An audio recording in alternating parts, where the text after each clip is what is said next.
ఈ వీడియోలో మనం భగవద్గీత అధ్యాయము 9 శ్లోకము 14ను పరిశీలిద్దాం. ఈ అధ్యాయంలో శ్రీకృష్ణుడు అత్యంత రహస్యమైన జ్ఞానాన్ని వివరిస్తున్నాడు. నిజమైన మహాత్ములు అంటే గొప్ప ఆత్మలు తనను ఎలా ఆరాధిస్తారో ఈ శ్లోకంలో స్పష్టంగా తెలియజేస్తున్నాడు.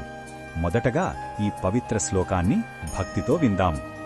సతతం కీర్తయంతో మా యతంతశ్చ దృఢవ్రతాః నమస్యంతశ్చ మాం భక్త్యా నిత్యయుక్తా ఉపాసతే.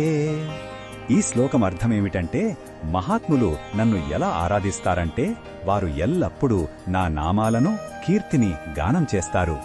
దృఢమైన సంకల్పంతో ఆధ్యాత్మిక ఉన్నతి కోసం ప్రయత్నిస్తారు. భక్తితో నాకు నమస్కరిస్తారు. ఈ విధంగా వారు నిరంతరం నాతో అనుసంధానమయ్యుండి నన్ను సేవిస్తారు. వారి భక్తి అనేది ఏదో ఒక సమయంలో చేసేది కాదు, అది వారి జీవితంలో ప్రతి క్షణం నిండి ఉంటుంది. ఈ శ్లోకంలో ఉన్న భావం మనకు ఏమి చెప్తుందంటే, నిజమైన భక్తి అనేది ఒక జీవన విధానం. అది కేవలం పూజలు లేదా ప్రార్థనలకు పరిమితం కాదు. భగవంతుడిపై ప్రేమతో మన ప్రతి ఆలోచన, మాట మరియు పనిని నింపడమే అసలైన ఆరాధన. ఈ శ్లోకం ప్రేమపూర్వకమైన నిరంతరమైన సమర్పణ భావాన్ని మనకు నేర్పుతుంది.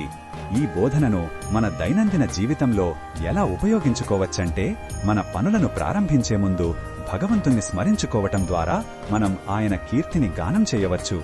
చెడు అలవాట్లను వదిలి మంచి మార్గంలో నడవాలని దృఢంగా నిశ్చయించుకోవచ్చు.